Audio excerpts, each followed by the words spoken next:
Saudara dan saudariku yang terkasih dalam Kristus, marilah kita awali renungan kita ini dengan doa. Dalam nama Bapa dan Putra dan Roh Kudus. Amin. Allah Bapa yang Maha Baik, terima kasih atas penyertaan-Mu kepada kami hingga saat ini. Ya Bapa, sekarang kami akan mendengarkan dan merenungkan sabda-Mu. Kami mohon utuslah Roh-Mu kepada kami, agar kami dapat mendengarkan dan merenungkannya dengan baik. Demi Kristus Tuhan kami. Amin. Marilah kita sama-sama membaca Injil Markus bab 9 ayat 14 sampai dengan 29. Yesus mengusir roh dari seorang anak yang bisu.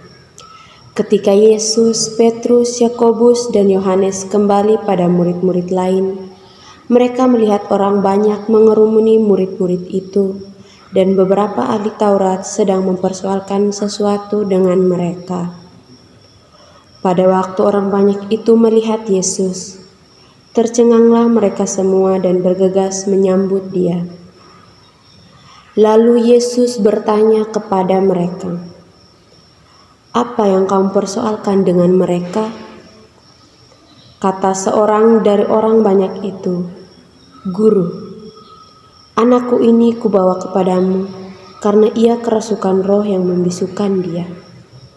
Dan setiap kali roh itu menyerang dia, roh itu membantingkannya ke tanah, lalu mulutnya berbusa, giginya berkartakan, dan tubuhnya menjadi kejang. Lalu sesudah meminta kepada murid-murid-Mu supaya mereka mengusir roh itu, tetapi mereka tidak dapat. Maka kata Yesus kepada mereka, 'Hai kamu angkatan yang tidak percaya, berapa lama lagi aku harus tinggal di antara kamu? Berapa lama lagi aku harus sabar terhadap kamu? Bawalah anak itu kemari.' Lalu mereka membawa kepadanya. Waktu roh itu melihat Yesus, anak itu segera digoncang-goncangkannya, dan anak itu terpelanting ke tanah dan terguling-guling, sedang mulutnya berbusa.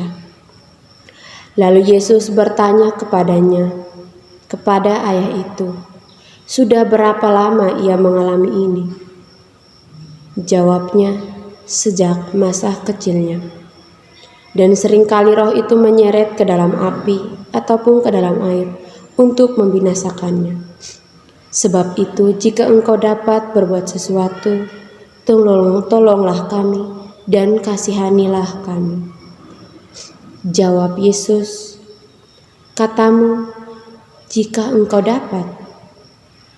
Tidak ada yang mustahil bagi orang yang percaya." Segera ayah anak itu berteriak, "Aku percaya.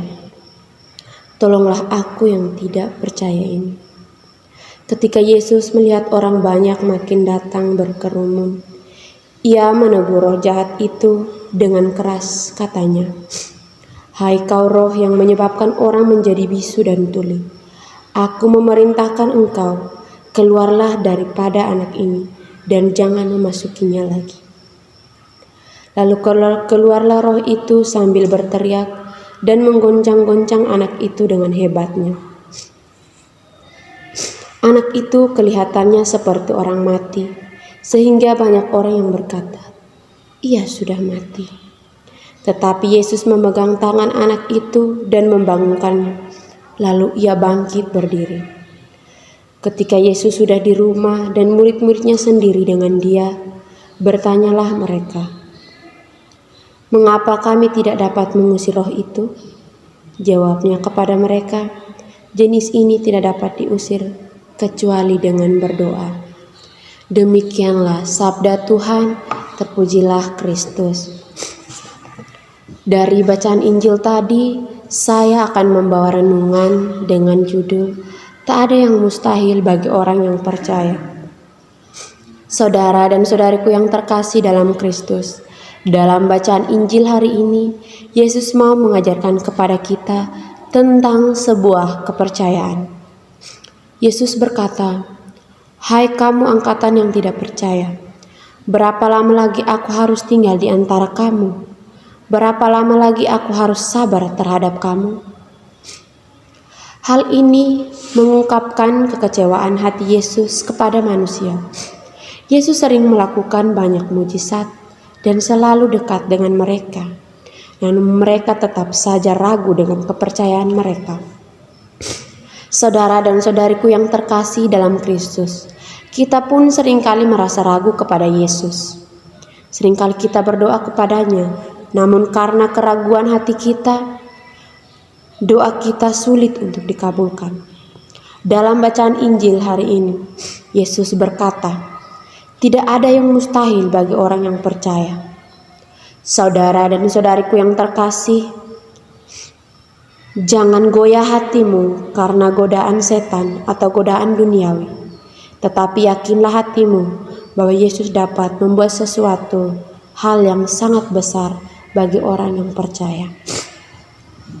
Semoga setelah mendengarkan dan merenungkan sabda Tuhan, marilah kita menutupnya dengan doa.